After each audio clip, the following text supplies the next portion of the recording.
Good morning. Good morning. Ooh, that was really loud. Really loud. As always, we are gonna wait till the notification comes across the screen for a lot of people. I see some of you are waiting though. And if you could just comment in the chat and tell me where you're from and what you're doing. Good morning, Little Mountain Life. And what you're learning and what you're excited about in your garden this week. That would be awesome. I'm trying to get some seeds together. I want to show you guys what we're planting this week. Oh, hey, if you haven't gotten your homesteader mug for this year, it is on our website. I don't think we have that many left though. You also have to forgive me. My child, my little baby, is sleeping, so I might have to run out and get him if he wakes up during this live stream. All right, so welcome to week 14 of the garden tour series. We are excited to have you. I'll give my little spiel. Just killed yet another hornworm. Yeah, we ended up ripping out the tomatoes this weekend, which we'll talk about in a second. The garden tour series is part of the How to Grow Your Own Food series. I was just talking to someone from the New York Times last week about this. Our How to Grow Your Own Food series was very, very, very popular. And so this is just an extension of it and kind of showing you how to grow your own food, how other people grow their own food in different climates and different ways. Just now getting the notification on my phone that we're live. So that's what the garden tour series is. So each week we have a new set of collaborators. This week we have a short week, kind of to make up for last week, which was a very long week. Apparently I was supposed to get a video out this week, but I had mine out last week, so I'm moving mine towards the end of the week. This week has been crazy. Are you guys feeling like crazy? I feel like now it's crunch time now, like July, August, September, getting into harvest season, getting into homeschool. A lot of you are homeschooling for the first time this year. It's just like crazy time. And then planning the conference is just, everything is crazy right now. So good morning to all the peoples. Okay, so this week we have a short week. We should do a giveaway this week, and I think that maybe we'll do a gift card giveaway this week. Oh, no, you know what? You know what we're gonna do? We're gonna do a t-shirt giveaway this week. That's what we're gonna do.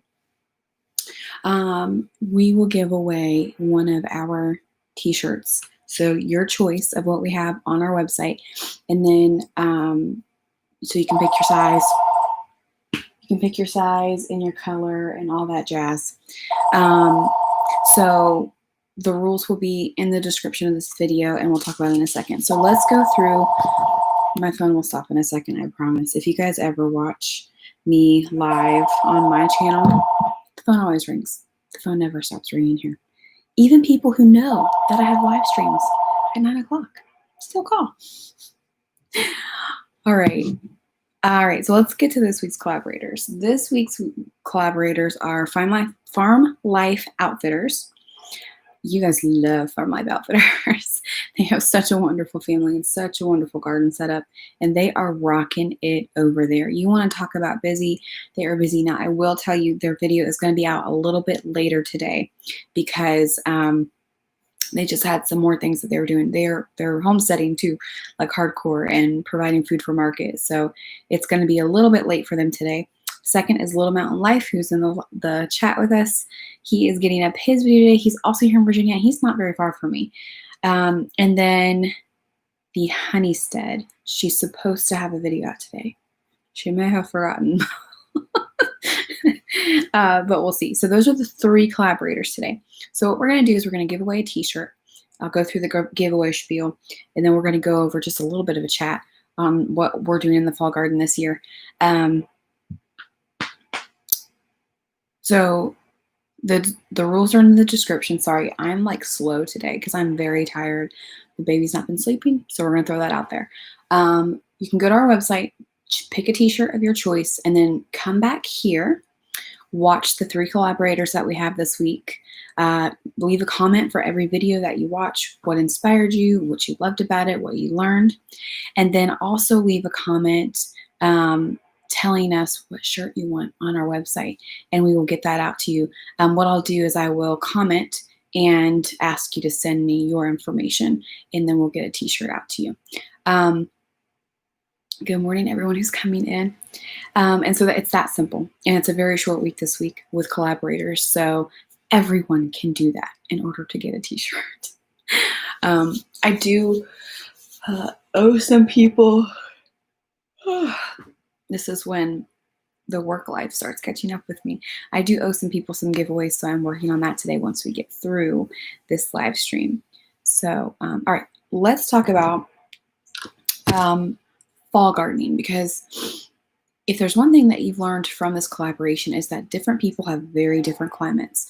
And so it's interesting for me. See, I'm in Virginia, so I'm in the middle of the South and in the middle of the North. We're kind of like that Mason-Dixon line, you know? And so it's a nice climate, but it can be difficult to navigate at times. So I see people in the North just now starting to harvest from their spring garden, basically, or early summer. And then I see people in the deep South that are, you know, going through a second round of summer planting and things like that. So we're kind of in the middle. But right now, mostly for everyone is when you need to start thinking about fall gardening. And there's going to be different things that you're going to plant for different regions. So if you're in the North, you're going to want to look at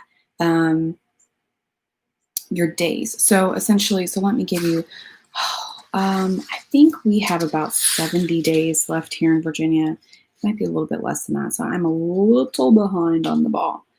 But okay, let's take, for instance, so let's just say I have 70 days left. And you can Google this. You can Google first frost date for your area, and it'll give you the first frost date, and you just count the days. How many days until the first frost date? So if I have 70 days, then like take this Haas Tools Lima bean, for instance. This is a 65-day bean. So I've got time to plant this. Doesn't mean it's going to be ready in 65 days, but I do have time to plant it. So I'm going to plant these bush limas, which I've never actually grown. They're pretty interesting. I think I'm going to try these this year. I planted my bush green beans yesterday, also the Haas Tools, the contender green beans. And Haas Tools does have seeds left. So you better go check them out if you want to try to plant a fall garden. If you did not have time to plant a summer garden, or if you were like me, you just threw it all on the ground to see what you could get, the fall garden is going to be better. Now, check out this cabbage, for instance. Okay, this is an 85-day cabbage, which technically I don't have 85 days to plant it. But nice thing about cabbage is it's kind of frost tolerant. So if I were to put a frost cover over it, this would last probably. I could grow this. So I'm going to try to grow this. This is an early round Dutch cabbage. A lot of cabbage is longer growing days than this, but this one's an 85 grow day. So I'm going to try these if I can get them in the ground this week. If. Farmer's Almanac said October 17th for first frost. And yeah. And I think, I have a feeling, I don't know about you, Little Mountain Life, but I have a feeling that we're going to have a pretty bad winter this year, at least here in Virginia. But we'll see. We haven't had a bad winter in a few years. So, all right. So other things that you should think about planting in the fall, and anybody can do this. Carrots. Carrots are great. I think carrots are better in the fall because carrots get sweeter as the ground gets colder. And so carrots are a good one. I love the Danvers carrots. We just pulled up some carrots from summertime yesterday, and they were good. They were delicious. We didn't get a ton because we just kind of threw them in the ground late spring, but we did get enough to make a meal out of last night, so that was fine. First frost date says October 17th too. Yeah, I mean, that's the thing. Just like with your days on your vegetables can, you know, just because it says 85 days doesn't mean you're going to harvest in 85 days. The first frost date is the same. I mean, we've had, you know, August is really time to tell about frost too, because I know the year that my oldest son was born, it was cold in August. That was 2009. We brought him home. He was born on August 31st. We brought him home on September 1st, and we were literally in coats and sweatpants. It was cold outside. So we can even get some freak incidences in August and September that will really tell. All right, so carrots are another thing you need to think about. Lettuces. So I got these lettuces and other leafy greens. So these came from botanical interests. So I have a chef's medley, which is various different kinds. Let's see, a medley of Lola Rosa, oak leaf, black-seeded Simpson, summer bib, arugula, mizuna, and tatsoi. Don't even know what that is, but it looked good and it sounded good, so I'm going to try it. I have the infamous romaine. This is the Little Gem romaine. This is frost tolerant and it's 68 days. So you can sow it in early spring through fall. And it's an heirloom. A mini romaine combines the wonderful flavor of butterhead with the crisp texture of romaine and one gem of green. Look at that. I've never grown that before, so I'm excited about planting that if I can get it. I might do that in my green stalk. And then this is just a mixture. Lettuce from botanical interests. I did get some more basil, but I think I'm just going to wait on the basil. I'll plant that in the springtime. And then I got some red Russian kale. I'm not sure if I'll get that in this fall or not, but I have it for next spring. Some other things I don't have with me right now. Brussels sprouts. I have enough days and Brussels sprouts like cold enough for me to get Brussels sprouts. And now if you are in a northern climate, you might not want to plant Brussels sprouts. It might be a little too cold for that up there. And kohlrabi. Kohlrabi is one I'm going to plant this year. So what I did, and I'll show you guys this in my garden tour video, probably going to try to get that up next week. Nature is so amazing because as soon as you harvest out summer stuff, it's time to plant fall stuff. So we harvested all of our potatoes, onions, carrots, pulled out the cabbage that was left over because it was just getting eaten by worms. So I've got about 5 or 6 rows that are empty. And I have my favorite garden tool, which I will also show you. I'll tell you now, it's called a Japanese hoe. And I love it, but I am going to show you in a video about it. And so I'm using that to kind of work up the soil again.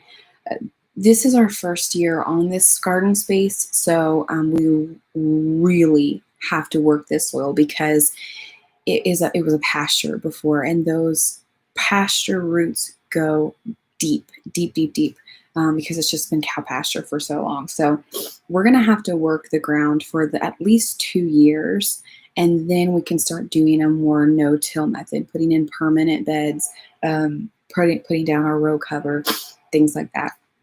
So there is benefit in tilling, but there's also benefit in non-till method too, and sometimes you have to implement both. So I'm going to try to work up the rows and the soil again with the Japanese tool, and I've got my green beans in the ground. I planted 156 contender bush beans yesterday, and so beside that I'll put the limas I showed you, kohlrabi. I might do some collards, lettuces, Brussels sprouts. I don't think I'm going to do broccoli or cauliflower this year, but those are also things that you can plant right now. Think of the really dark leafy type greens, and those are the things that do really well. Yes, Tracy Garnes said mulch like crazy, and if you can get silage tarps, cover them. The issue with mulching is that it doesn't have to be hardwood mulch. Sorry, it keeps sounding like it's pouring down rain. My other kids outside, and I'm like, what is he doing? But this is a pretty big garden and it's going to grow every year. And so using hardwood mulch isn't necessarily an option for people because it can get expensive. And even straw can get expensive. But if you can mulch, even just for a few years, you get that cover down and it works great. You can also get silage tarps. You can get those from Haas Tools as well. Like Tracy mentioned, and putting those down in the fall after your gardening is over or in a new space. If you're going to plant a new space, will kill out all of those weeds.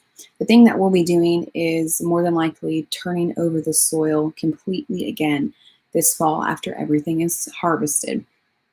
So turning over the soil with a plow, and then leaving it set so the roots are exposed and they die off over the winter, and then plowing it again in the springtime, and then working it from there into our beds. And that might actually be enough, since it'll be the second year of working it.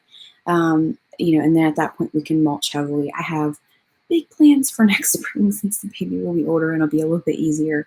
Um, and wood chips is another option. You can only get free wood chips.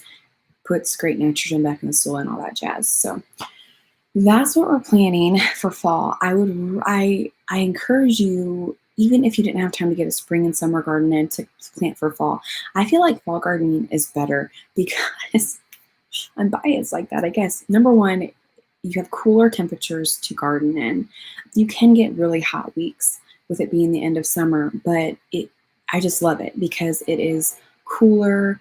You can, garden in the fall, which is nice. You can outside and it's not incredibly hot. We did, Little Mountain Life mentioned hornworms. We did rip out a lot of our tomato plants. A lot of them were determinate tomato plants, and we've gotten all we were going to get off of those. So we did rip out some of those this weekend. We left some things like the cherry tomatoes and ones that were still producing, but we've had a big issue with stink bugs this year, and I've mentioned that before, and so I'm going to try to combat that next year. Someone on here, either on here or in our Homesteaders of America community group, mentioned that she plants sunflowers, large, tall sunflowers, and they work as a catch crop for the stink bugs, and she hasn't had any stink bugs on her tomatoes now for years. But she has to plant them, and they have to start growing before she plants the tomatoes. Not necessarily blooming, but at least growing taller. So I'm going to try that next year. The stink bugs have been awful here, not just with our garden, but everyone around us. So I've never had that issue before. I've never had to deal with stink bugs on tomatoes, and it's been literally like a plague. I mean, it's been bad and really bad, and I'm really disappointed in our tomatoes this year. But thankfully, I can go to a local orchard and get tomatoes and still have canning, so that's nice. What else? Our sweet potatoes will be harvesting in the next couple months, and then everything else is kind of just done. So we are getting our squash. I didn't plant squash until just about a month and a half ago. So now we're just now starting to plant squash, and you actually do have time to plant squash still if you're in a mid to lower region. And we're getting that. It tastes delicious. So, all right. Well, I think that's it from me today. I have been here for almost 18 minutes, and I just want to talk about fall gardening. I encourage you to garden this fall. I think that green stalk garden planters are on sale. I know the 5-tier ones were. If you go to my personal Instagram page, which is just Amy Fuel, or Amy.Fuel, or you go to my Facebook page, there is a link on there. If you go to my personal Instagram page, you can get $10 off. Just click on the link in the description and click on the green stalk link, and you can get an additional $10 off. But only if you use that link and put in the code. It'll tell you when you get there, Fuel Home 10. So I think the 5-tier ones were $99 right now on sale, and then you get $10 off to make it $89. That's a really good deal because the green stalk vertical planter is absolutely amazing. So definitely check that out.